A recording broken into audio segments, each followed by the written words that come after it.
So for those of you who do not know, or this would be your first time joining me in one of these workshop sessions, the entire session will be recorded and it will be shared with you once the session is over. So don't worry about it. Both the presentation as well as the recording will be sent to you automatically in a day's time. In the meantime, well, let's just get started, right? So today's session will be on how you can choose the best journals to publish your manuscript in. If you have any questions at any point during the session, please type them in the Q&A chat box that you can see on top of you. So type them in the Q&A and preferably not the chat, because usually there's a lot of noise and I won't be able to pass through it. In today's session, we'll be talking about the quality of journals on Scopus, how you are able to identify which journals are in Scopus, what are the steps that you can choose the best journals to publish your manuscripts in, as well as Scopus journal and article metrics. Let's get started. What is actually the quality of journals on Scopus, and how do you know what it is? So for those of you who don't know, let me just walk a couple of steps back, right? Because not everyone automatically knows what Scopus is about. Scopus is the world's largest abstract and indexing database. It comprises of actually a lot of use cases, right? You're able to get journal, article, and author metrics. And I think all this is particularly pertinent and useful, especially for today's session, right? At the end of the day, you want to use Scopus to analyze the quality of journals so that you're able to maximize and you're able to best find a home for your research articles so that your visibility can be maximized. You're able to understand researcher profiles better, as well as organizational profiles, right? Because all this will be reflective of the quality of your work that you're publishing. You want to trust that only trusted curated content is available to be found on Scopus. You want to use structured search and thorough in-product analytics, and also to trust the data exports. How we actually are able to achieve all of this is through the data sets that we're able to see below here. We work together with 7,000 publishers to have publication data indexed on Scopus. We want to take a look at the funding data. We are able to leverage on PlumX metrics, preprint server data, Medline data, as well as unpaywall data. And the technologies that we are able to utilize to extract this information to present to you on Scopus is by working together with the Content Selection Advisory Board. I will be talking more about them later. We leverage on big data technology, machine learning, semantic technology, natural language processing, entity resolution, as well as advanced data science, right? These are all the technologies that we leverage over at Scopus to really improve and to enable what we want to do. As a result, we have over 85 million items. We have over 94,000 organizational profiles, 17 million researcher author profiles, and over 3.5 million awards and over 450 plus funders contributing information. And we index up to 11,000 articles every single day. So what Scopus tries to do is to support researchers across their careers, from students to advanced researchers, instructors, faculty editors, and team leads to provide trusted content, profiles, and intuitive access. So what we have here is that we provision powerful search filters and refinement to surface insights within researcher workflows.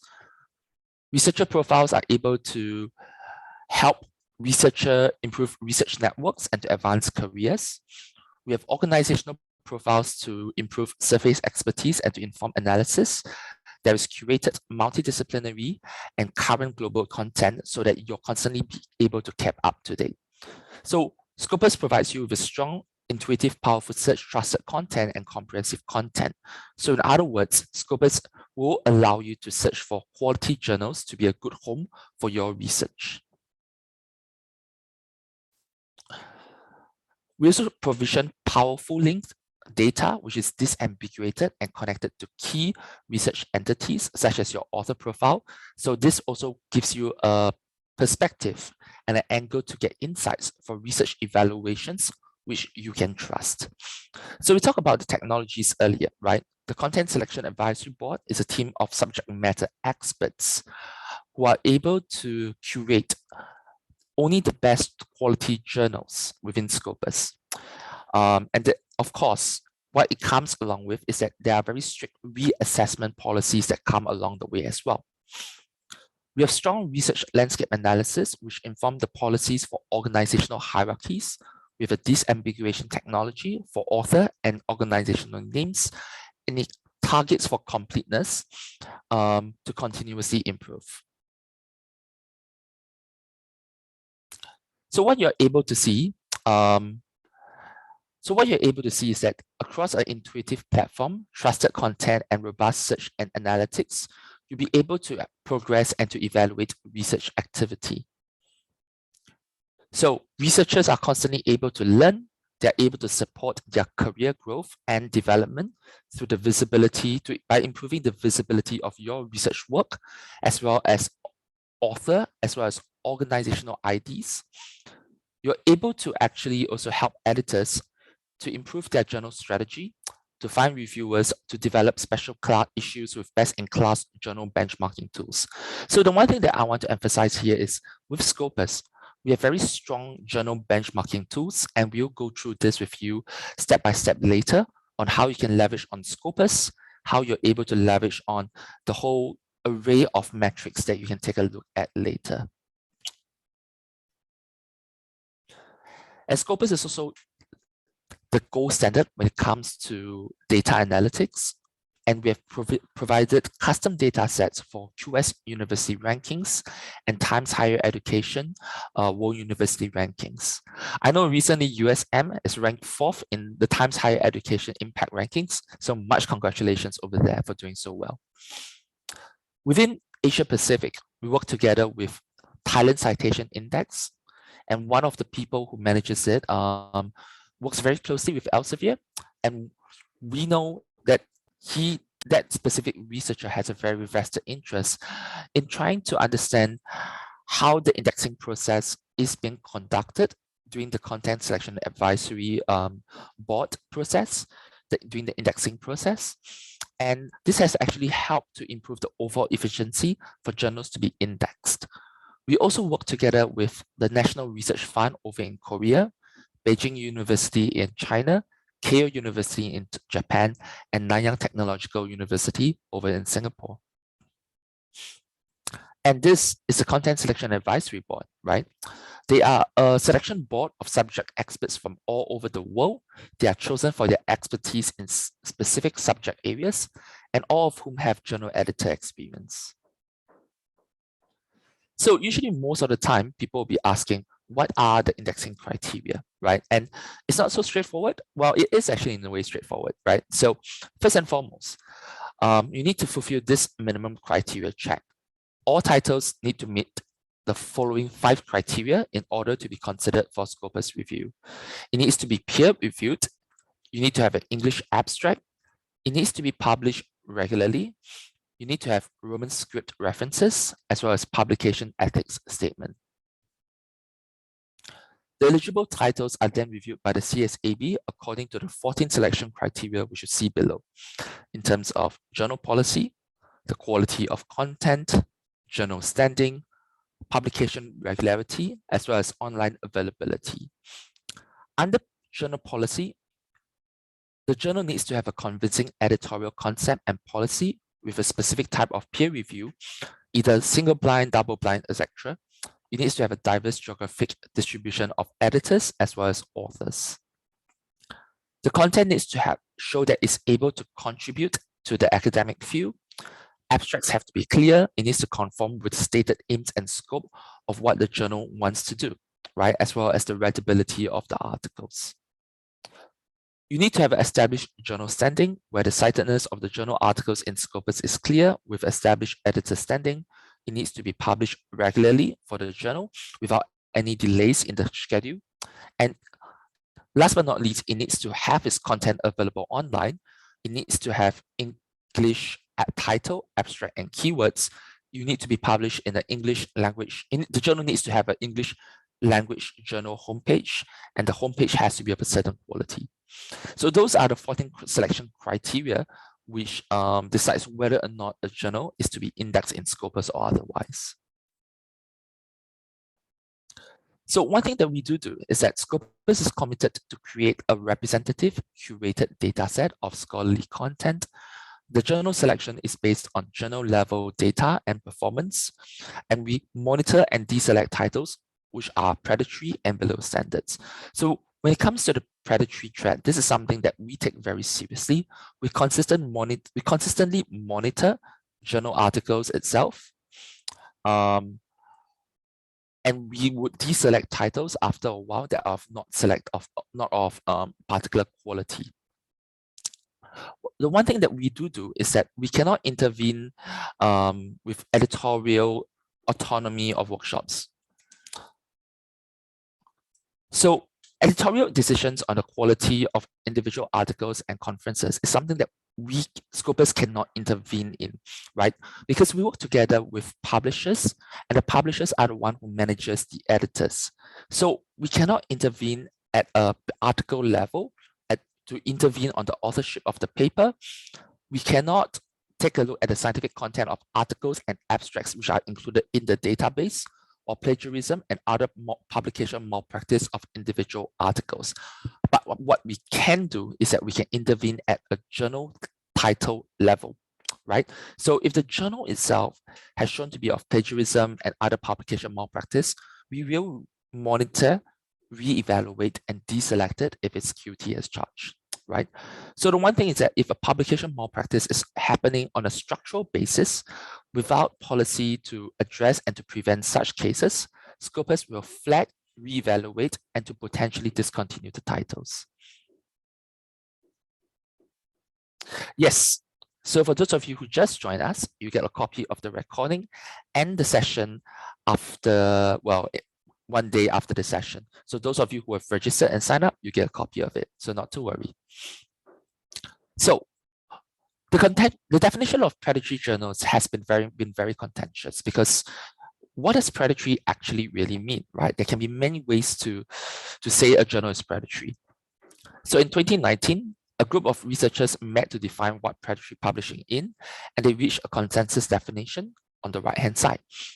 So predatory journals and publishers are entities that prioritize self-interest at the expense of scholarship and are characterized by false or misleading information, deviation from best editorial and publication practices, a lack of transparency, and the use of aggressive and indiscriminate solicitation practices.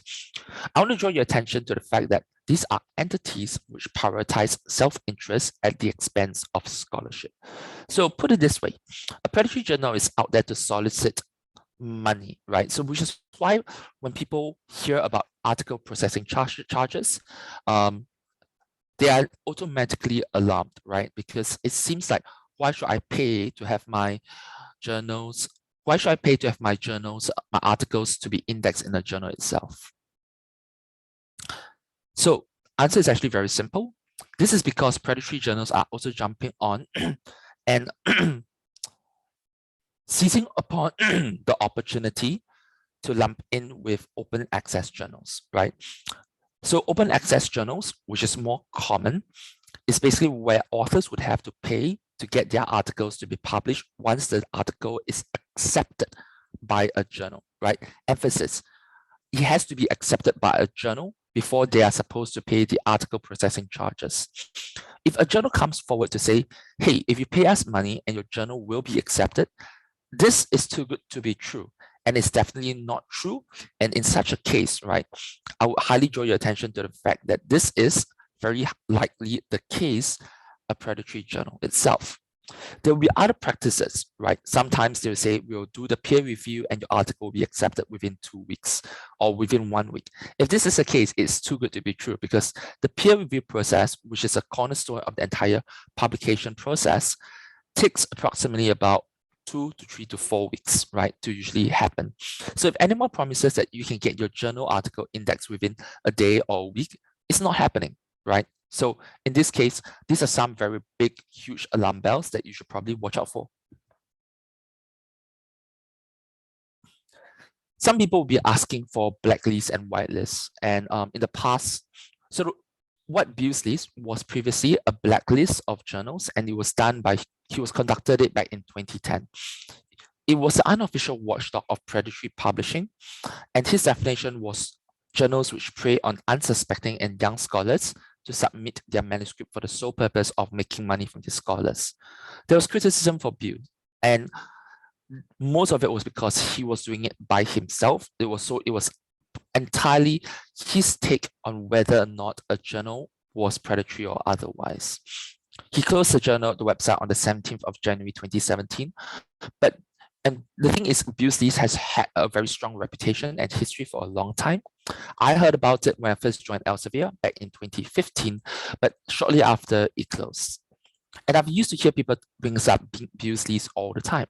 But the reason why we can't refer to it as an authoritative whitelist or a blacklist is because it's one person's take, right? It's not authoritative per se.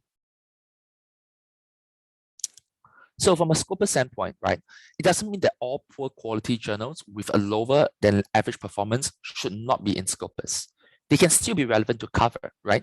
Specifically and primarily for the very fact that they can be niche journals where research published in these journals could be of high quality, and these journals do not necessarily have to be removed from Scopus. Predatory journals, they are a threat to science, and they should be avoided to be covered. And usually journals which are included in Scopus would benefit from wider global visibility with a resulting increase in terms of impact and quality. But sometimes this may not happen, and the journal may become predatory after a while. When you're making decisions about research, it's very important that the decisions are based on data that you can trust.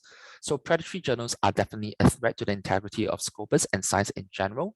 So this is something that Scopus takes very, very, very seriously, I can assure you. And one thing that we do is that predatory publishing is ill-defined and subject to personal interpretation. So an independent review of individual journals by an academic subject expert in each field is really essential to this. So this is how it really looks like in terms of a continuous article review process when you're selecting journals for Scopus coverage. So one thing that I want to say is that Scopus doesn't intentionally index predatory journals. What happens is that it's very likely that journals that were indexed in Scopus may have become predatory over with time. And this is something that we have seen multiple times and instances. So let me walk you through on how a journal title is actually indexed within Scopus. It is first and foremost submitted by the publisher, the editor-in-chief, the editorial board member, or a librarian and other members. So what happens is that there's a title suggestion form where the title is to be validated with the Scopus minimum criteria check of the 5 checkpoints that I was sharing with you earlier just now. There's a minimum criteria feedback, which is where we will send it over to the initial submitter if it's not to be accepted.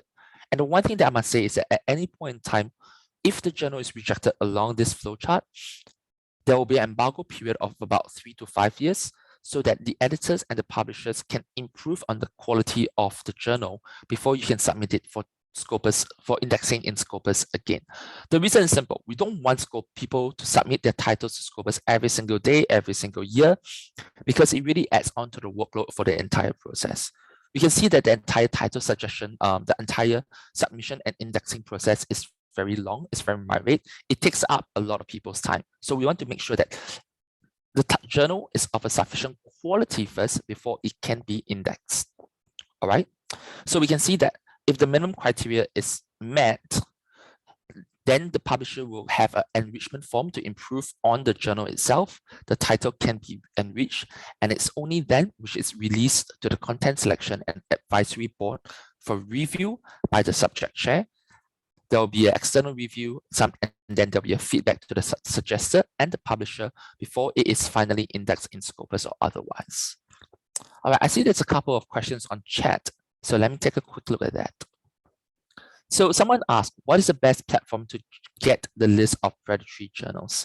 So at the moment, there is no blacklist or whitelist, But one thing that I would say is that what you could do is that you could refer to the Scopus, because we update our list on a monthly basis. The other thing you can take a look is to look at a code of publication ethics, COPE, and to see the journals which are there. So some journals are still indexed when they are predatory. So it really depends on which journals you're looking for. Some journals may have become predatory with time. Some journals may actually not be predatory in the first place, right? So there's a couple of questions that we have here. And if you, without specific examples, I can't say whether or not the journal is predatory or otherwise. Yeah, so BUSY is probably still updated, but it's probably not that active per se. I would say that, and I was under the impression, I'm pretty certain that it was not updated all the way. So maybe what you're looking at is that maybe it's an active tracker per se. So, but one thing is that we don't, how should I put this? We don't actively authorize any blacklists or a whitelist, right? And yes, you are entirely right. Some institutions may insist on using it as an indicator. My take is at the end of the day, you should really use a lot of common sense when you're evaluating it, because some journals may actually not be predatory and they're included in it, right? So you really have to evaluate it based on on the couple of tenets and factors that I was sharing with you earlier, right? At the end of the day, if you find that the journal itself prioritizes self-interest rather than scholarly veracity, or rather in looking to further and improve the overall research landscape, then those are actually red flags, right? So which is why the entire point on prioritizing self-interest is so important over here. Couple of questions. Why is it that the article processing fee for certain journals are very high, and sometimes they'll ask for more than 10,000 Malaysian ringgit? It looks like making business from your article. So Martina, I think that's actually a very good question. So there are a few things that you should consider over here. During the entire publication process, most of the time, and historically speaking, the model was so that when authors publish within a journal, if other readers want to read that journal and its research article, they would have to pay to read, or they would have to subscribe it, right? In a way, as I paying to read a newspaper or a magazine or a book. But what has happened is that with Go Open Access being developed, the cost of publishing is now being borne on the authors instead of the readers, because somewhere along the way, someone has to finance the overall publication and hosting of all these research articles.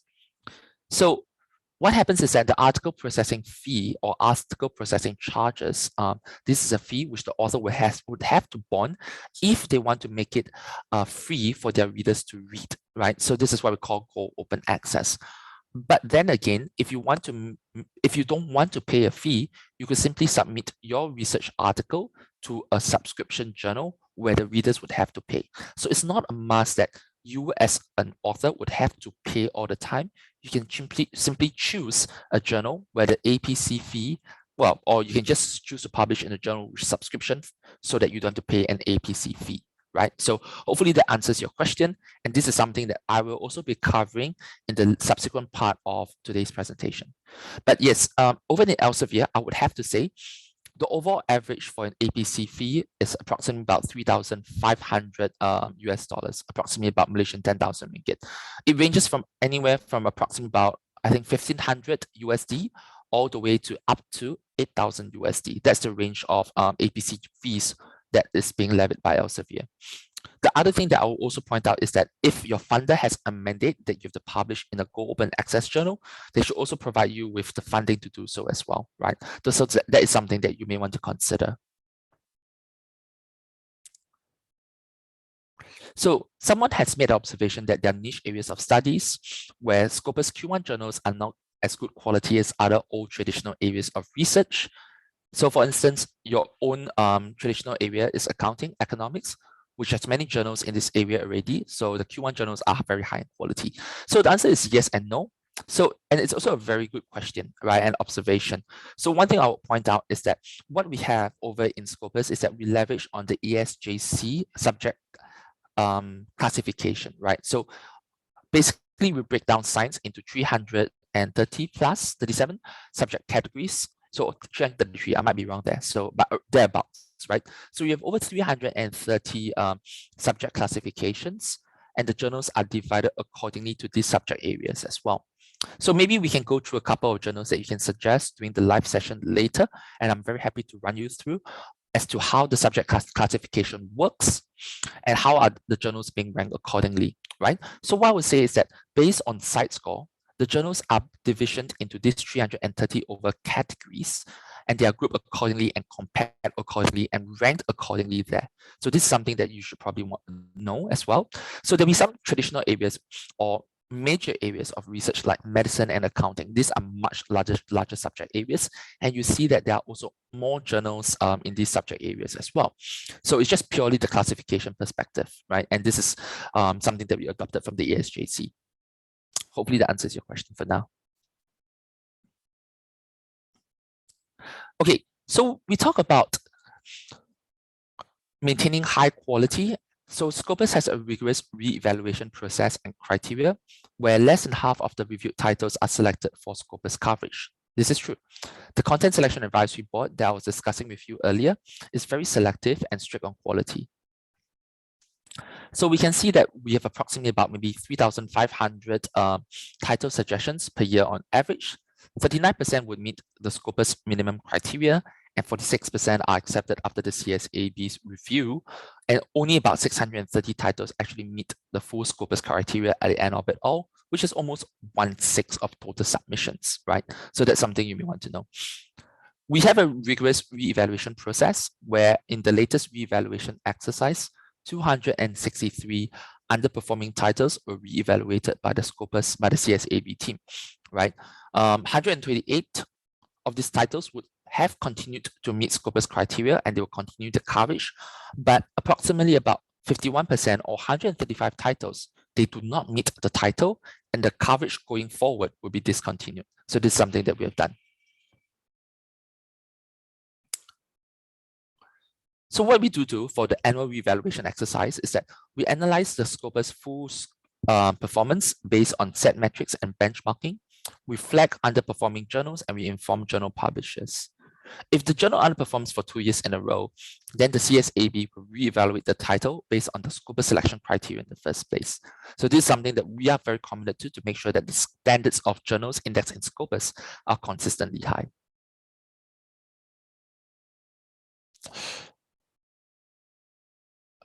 So we talk about this.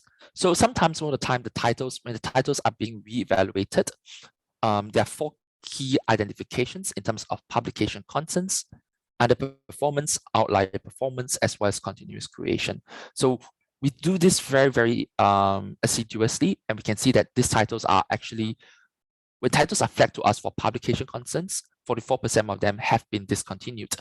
33% would then be flagged for underperformance as well, and then discontinued, etc. We also have outlying performance when the journal suddenly overperforms its citation metrics. Sometimes maybe it's because of publication contents, and then they'll be discontinued as well. And these are some of the metrics and benchmarkings that we leverage on when it comes to self-citation rate, total citation rate, site score, number of articles, and abstract usage.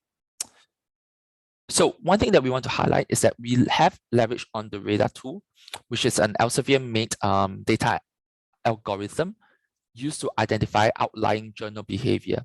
So sometimes some journals may have rapid and unexplainable changes to the number of articles published, or changes in terms of geographic diversity in terms of authors or affiliations. And the tool has been improving continuously by new rules adding on to it, and it will run once a year, checking the full Scopus journal database of about 22,800 titles for outlying behavior. So journals flagged for the radar tool will then be added to the re-evaluation process, and they'll be re-evaluated by the CSAB in the year of identification by the radar tool. So upon completing the re-evaluation process, we will then decide whether or not to continue a journal's coverage or to discontinue the forward flow of the journal coverage. So one thing that you've heard me mention about a couple of times here is discontinuation of forward flow. So the one thing is that when a journal is indexed in Scopus, for, let's say, 2016 to 2020, and we discontinue it in 2021, it doesn't mean that we will be removing the research articles from the 5 years prior. We don't do that, for the very simple reason that for as long as the journal is indexed in Scopus, it has shown that the journal was good enough to be indexed in Scopus at that point in time. And unless for extremely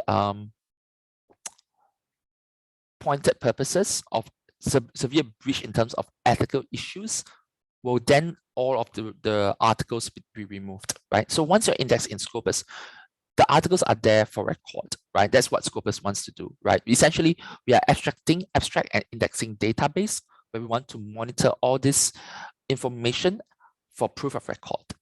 But then again, what happens if when a journal has its forward flow to be stopped, it means from 2021 onwards, that journal will no longer be indexed in Scopus, right? Nor will its articles. So if a journal is flagged for re-evaluation based on publication concerns on either a publisher or a journal level, the concerns for these journals are identified by Scopus, and they're flagged to Scopus with the research community, and they are taken very seriously. If the concern is legitimate, the title will be added to the re-evaluation program, and it will then be re-evaluated by the CSAB in the year of the identification of the publication concern. Okay, next one, how to identify which journals are in Scopus, right? So first and foremost, if you're using scopus.com, go to the Scopus source list over here. You can see in the top right corner, select sources. You can download the Scopus source list, and this is updated on a monthly basis, right? So first and foremost, for journals which have been discontinued, the publisher 100% is informed of the decision by the Scopus team, right? So you can't say that most of the time, oh, I didn't know that the journal is no longer indexed in Scopus. The publisher knows for sure, right? So what happens, and like I mentioned earlier, no new content is added to Scopus.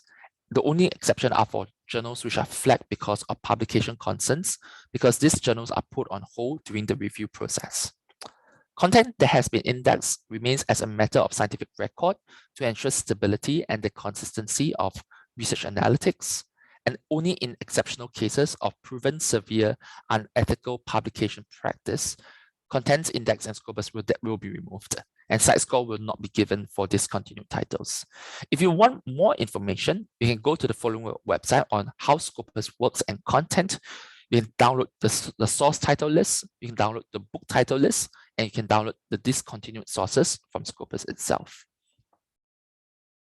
Okay, so coming to the meat of today's session, right? How you're able to choose the best journals to publish your manuscripts in. So I'm going to go through this in actually quite a bit of detail. So first and foremost, you want to start the search by consulting and to extend your network first, right? So finding a journal is very important. You want to ask your colleagues and their peers for their recommendations. You may also want to get additional insights from a supervisor, a mentor, or from authors that you have read about previously, right? You may also even want to book a consultation with a librarian, and I know that the USM library is very, very well versed with this as well. So look at the articles which you have cited and look at where they actually have been published in.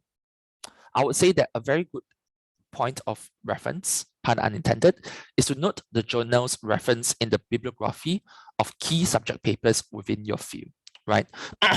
So within science, researchers tend to gravitate within your own scholarly communities, and you will always have a couple of journals that you tend to lean towards, or to be inclined to move towards, or to pivot towards, because these are probably the best areas of research that you probably want to look into, right? Those are the communities where your readers and audience are like. So most of the time, journals which are referenced in key subject paper areas, these are probably the journals that you probably want to publish in at some point in your career. You can also search for authors in your field and to discover exactly where they are publishing as well. I'll also point out that your attention that when you search for a journal, you should always begin with the end in mind, right? So you need to ask yourself questions. What is your manuscript format? Is it an original research article or a review? Do you want or need to publish in a Go Open Access journal? Are you looking to publish a title with a multidisciplinary or an interdisciplinary focus? do you want to publish with a specific publisher? Are you publishing research data or other outputs alongside the article itself? So let's go back to step one, right? Is the manuscript the right fit for the journal? So first and foremost, and I encourage you, everyone to do this when you're looking for a journal, always research the journal's aims and scope on the journal information page. And this is usually found on the publisher's website, where more details may be available for the journal's author guidelines. Look at the recent articles, and based on this information, assess whether or not your paper is a good fit for this journal or otherwise. Never ever submit without checking the journal's aims and scopes. And a very key reason why editors immediately reject manuscripts is because the paper may be a poor fit for the journal itself, right? Something I really want to emphasize on. So what you can do is you can go to the journal homepage, and over at Elsevier, we have very, very detailed journal homepages which describe and give you a huge range of information, right, on how you can submit your paper, open access charges and policies, a guide for authors, and this guide is really, really extensive and informative. I encourage you to refer to it if you want to submit your manuscript for acceptance in an Elsevier journal. You can track your paper, you can look for the aims and scopes, the editorial board, etc. Right? That's something that we do. So investigate the journal to discover what are the subject areas which are covered, the type of articles which are to be considered, disciplines which are covered, whether or not supplemental files are welcome, and whether or not the journal has a regional or a global reach. So in recent years, we know that new form of tied journals articles have emerged, and they are often alongside journals specifically developed to publish them. Journals are now available which publish descriptions of your data, your methods, your hardware, or your software to enhance the reproducibility of the research. So select titles which publish the components of your study as separate standalone articles, or you may even create video articles. We can share 3D visualizations of your scientific models or to publish the data underlying your study. And you can choose journals which publish sound rather than novel science, or titles which accept submissions from all disciplines, or to focus on those with a multidisciplinary or an interdisciplinary approach. The other thing is also something which I mentioned earlier with regards to funder and institutional mandates to consider. You should always ensure that the journal aligns with the funder or institutional requirements regarding publication. The journal information page will explain options around open access, data publication, and the use of persistent identifiers. Also, publishing websites would often provide information on how to comply with specific funding body mandates. So don't forget to investigate institutional or your own funder requirements regarding publication, because the failure to comply could jeopardize future funding or collaboration opportunities, right? So when it comes to funder and institutional mandates, make sure you know what it's about. The other thing that I would encourage you to do is to ask yourself, is the journal read in the communities that you want to reach out to? So always check the journal's aims and scope for information on the readership. In the case of Elsevier, selected journals would often display a map showing where and how often the journal content has been downloaded. These maps are accessible via the Journal Insights link of the journal information page itself. Check whether or not colleagues and mentors would read and they would recommend the journal. Find out if the journal's papers are indexed in databases relevant to your research areas, such as PubMed in the case of life science and biomedical research. I would encourage you to not publish in journals which are not reaching the audiences who can actually benefit from your work. So this is also very crucial, right? Because in this case, publishing in a journal where your audience isn't reading isn't going to give you the readership, nor the visibility, nor the citation that your work actually deserves, right? So this is something I would highly encourage you to pay very close attention to as well, because you want your work to get the maximum visibility and the due recognition it deserves. Ask yourself, is there a reasonable chance of acceptance as well? So Look for the acceptance and rejection rate and then factor it into your decision-making processes. Not all journals may offer this information, and this can be found for Elsevier journals within the Elsevier Journal Finder itself on a journal level. Another key thing to note is to not submit to a journal which is extremely unlikely to accept your paper, and if they promise that if quick publication is a priority. So sometimes you may lose time spent submitting and waiting for an editor and reviewer comments. So, and if you receive constructive comments upon rejection, you probably want to incorporate them before submitting it to a new journal. So a very key thing that you want to pay attention to here is that if you feel that the journal isn't likely to accept your paper, then don't do so, right? Then don't submit to that journal. Because when it comes to rejections and the entire process itself, what happens is that most of the time, the peer review process will take time. And if the journal itself was going to reject you, then you have to spend the entire process of resubmitting your paper again. I know many times people will ask me, hey, Nicholas, why don't I submit my article to 5 journals at one time and they see which one would accept it. And then from the rest, I can withdraw my submission. The reason why you can't do it is because this is a highly unethical practice. Because you do know, and we probably have gone through, right, how the publication process and how the publication cycle is like. If you were to submit to 5 different journals, you essentially have 5 different editors who have to assign 5 different sub-editors who would then have to assign approximately about 3 to 5 different peer reviewers per journal to review your article. So you can imagine like the sheer volume of manpower spent just to review an article times 5, right? So if you want to do this just to make life easier for yourself, this is actually a bit selfish and it's also very, very unethical, and you don't want to do this. So this is why when people suggest to me, hey, Nicholas, what do you think if I submit it to multiple journals for submission at one time? I would say, don't do it. It's wrong. It's also very inconsiderate, and it's also deeply selfish. It can also be very tempting for most people to submit to a journal with the highest impact metrics or the most recognized subject within the field.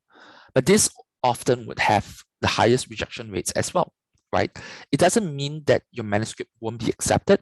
It just means that it's probably like a calculated risk, and it's only probably worth submitting if it meets all of the journal's criteria as well.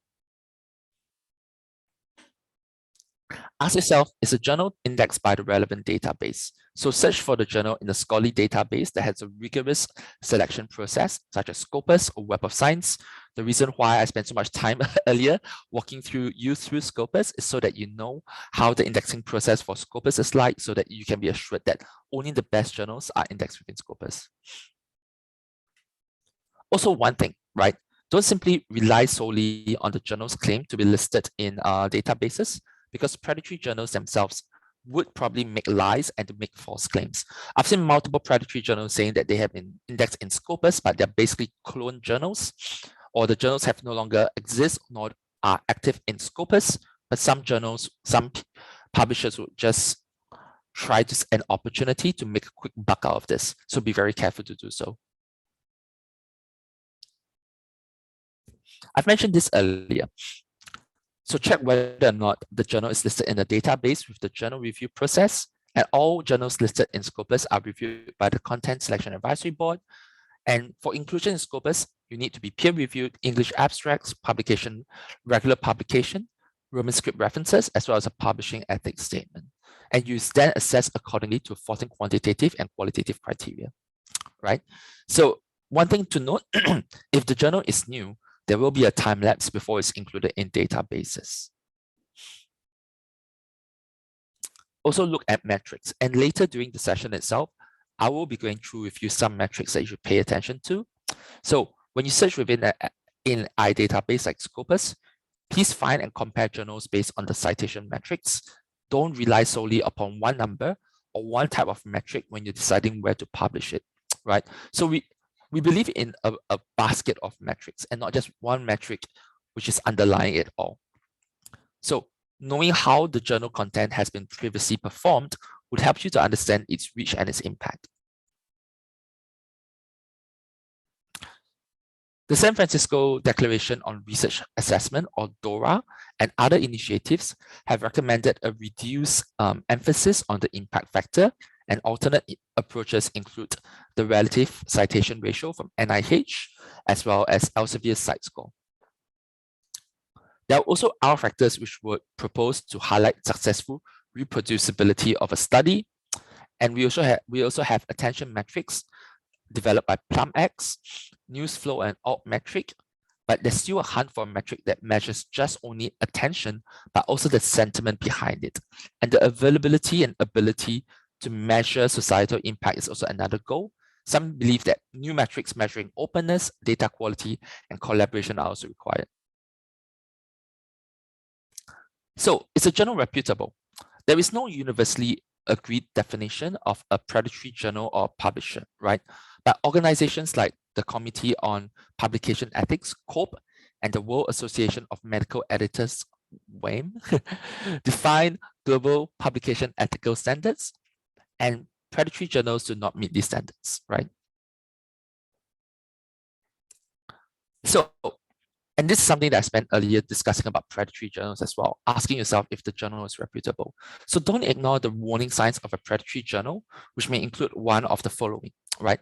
If it actively and aggressively solicits submissions, and often for a fee, if the call for paper emails contains spelling and grammar mistakes, if the publication history is short with 4 issues or less, even though the journal has existed for several years, if the scope is very broad or the content published doesn't match its aims and scope, and if it offers rapid publication within 48 hours.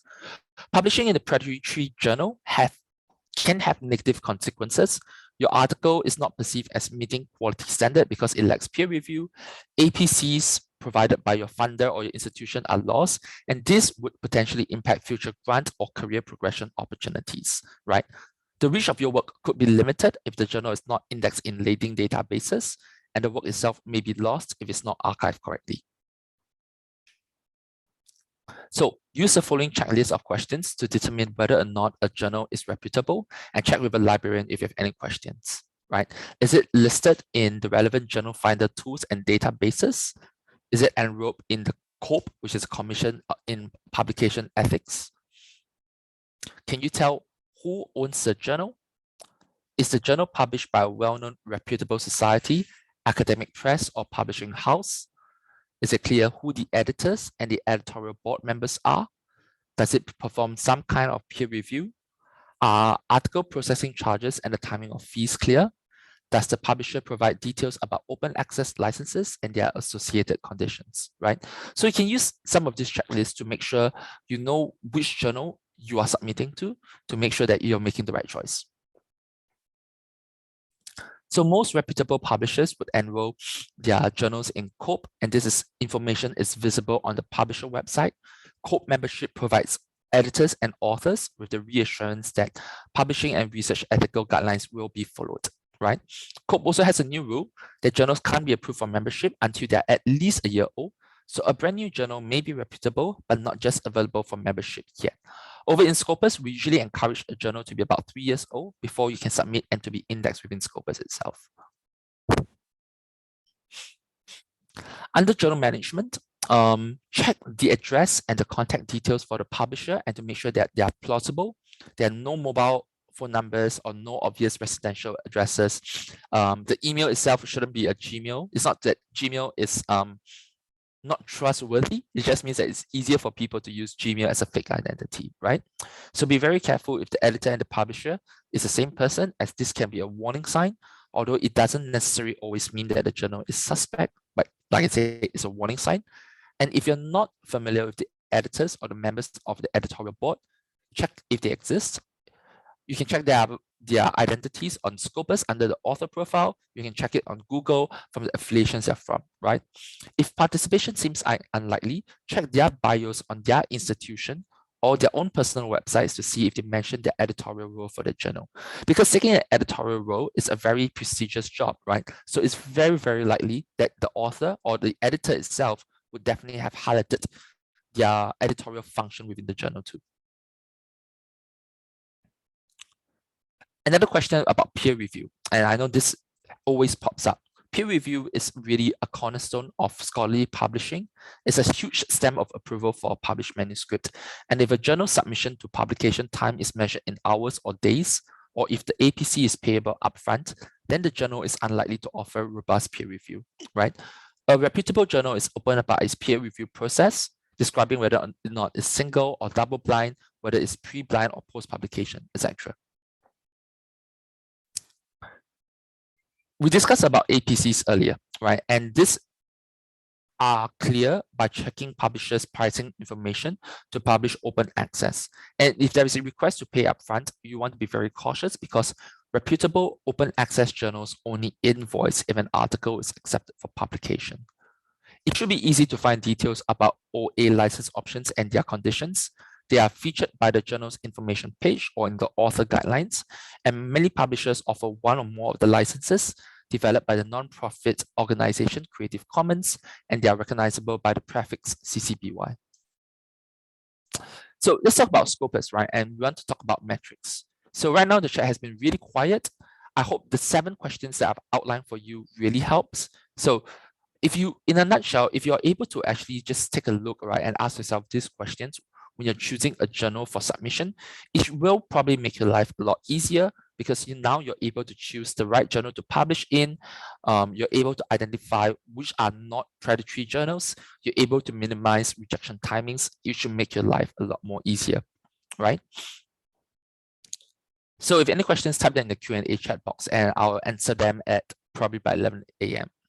So let's talk about a few metrics that you can take a look at under Cite Score, SNP, and SJL. And these are 3 of the metrics which are leveraged on in Scopus. Cite Score is a metric that gives a comprehensive, transparent, and current view of a journal's impact by using a 4-year citation window. It's calculated using data from Scopus. It helps to validate citations received by journals and proceedings to empower users with the information to make well-informed decisions regarding on where you may want to publish in. SNP is source normalized impact per paper. It measures contextual citation impact by weighting citations based on the total number of citations within a subject field. The impact of a single citation is given higher value in subject areas where citations are less likely and vice versa.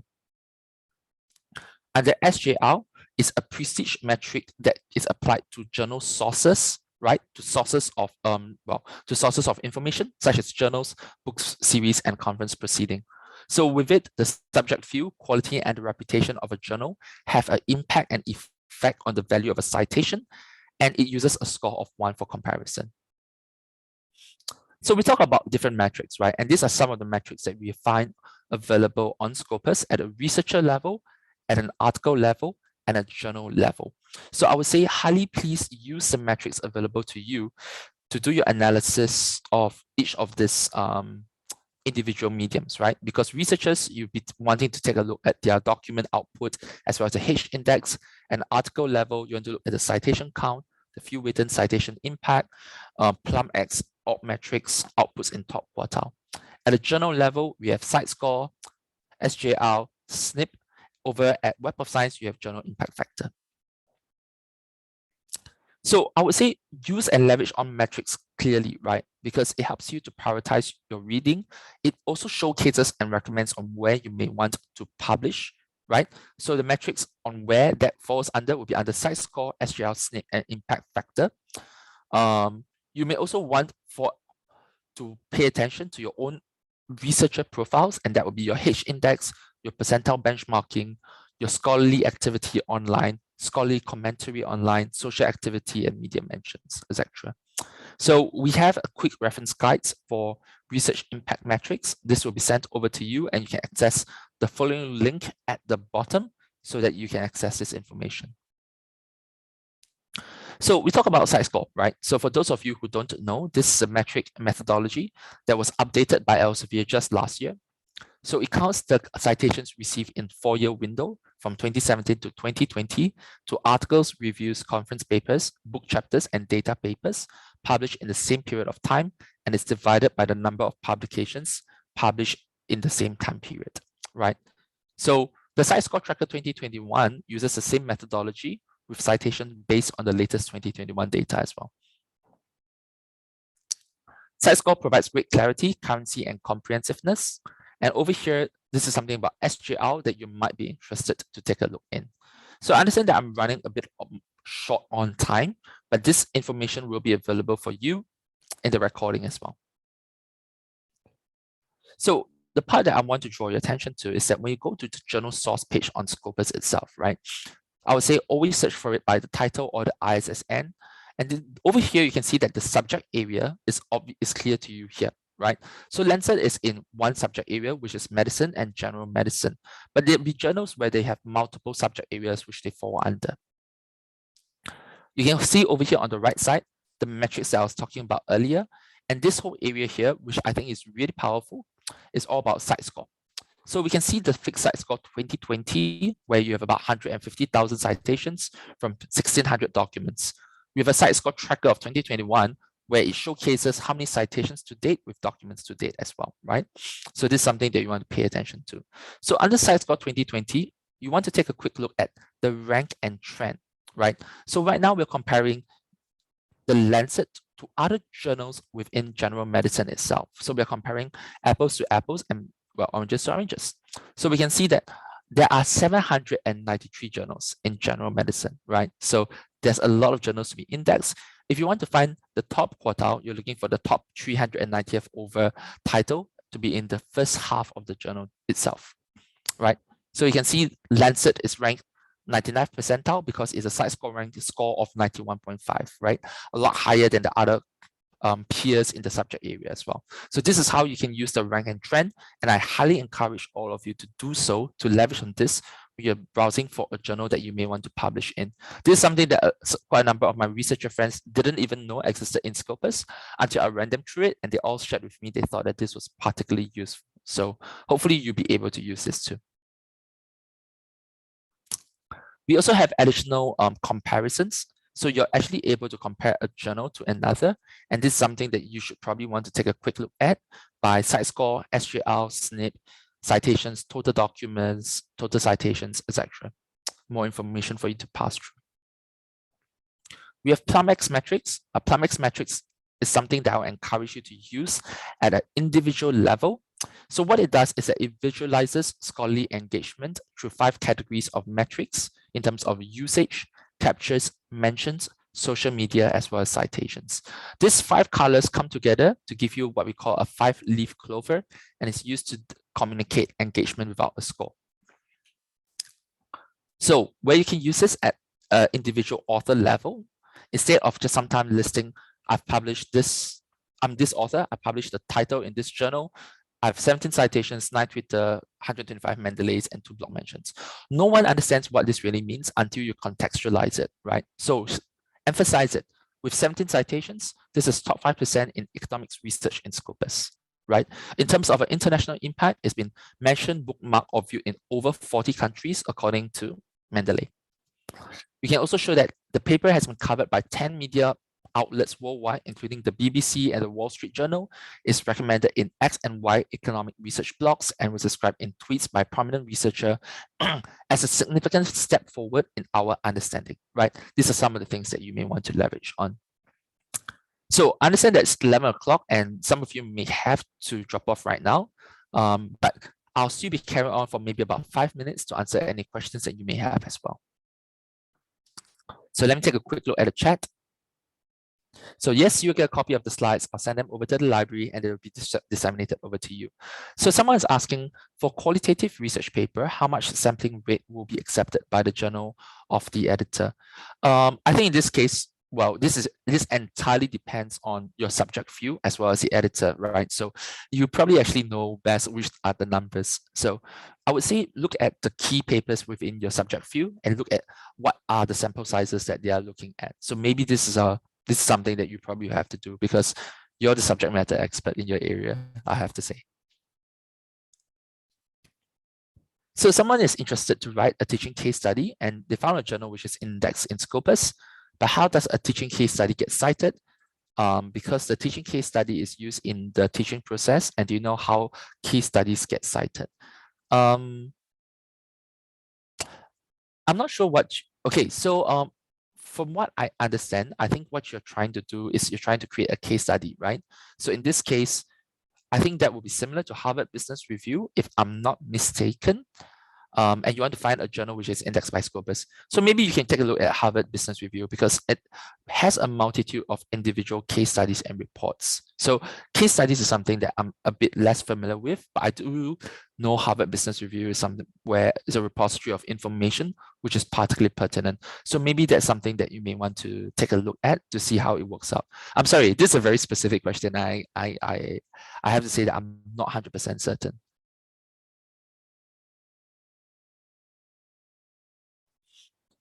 So someone had asked, do you have a better chance of acceptance to publish in an open access journal compared to subscription journal? I would say yes and no. I would say you would probably want to take a look at these journals, and then you can go to the homepage and you should be able to compare to see what the acceptance rate is. I would also say encourage you to take a look at the most recently accepted articles to see what the quality of this research is. As a reader and as your own subject matter expert, you probably know how well and how accurately you perform compared to what you're reading. So you probably know whether or not where you stand with regards to it. I would say sometimes yes and no. I would say that also within open access journals, from what I understand within Elsevier itself, you still need to fulfill all these criteria before it can be accepted within Elsevier itself, right? Within the Elsevier open access journal itself. So it really depends on the journal itself. Yeah. So I wouldn't say that there's a better chance per se. I would say this depends on a journal by journal comparison and perspective. Okay. So for more information, I'm partnering my colleague Sander, who's also another senior consultant over in research intelligence. And we are launching a series, and we have launched a series of Malaysian Scopus Consortium webinars, right? So for those of you who are interested, feel free to join us. The next one would be on journal conferences and books in Scopus and how to find the right ones for you. We talk about preprints, topics, and funding acknowledgements in Scopus. And the last one will be United Nations SDGs. So what they are and how you can find the relevant data. So there's a lot of resources that you can leverage on as well to take a look at Scopus. You can go to elsevier.com on Scopus itself. You can go to the blog.scopus and Twitter on Scopus to find additional information. You can also use the Library Connect activity and newsletter. So you can actually, if you're a librarian, you can join for a customized onboarding program. If you have questions about Scopus, you can go to Scopus Support Hub.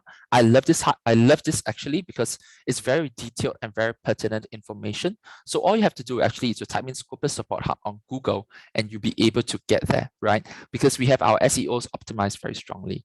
There's also a Scopus librarian guide and as well as a Scopus blog for the latest information. Yeah. So if you like additional information and you need help, feel free to reach out to Sander and myself. Our contacts are located over here and we'll do our best to support USM. But in the meantime, I think this was a very good session. So I'll probably take a couple more questions for now. Let's see.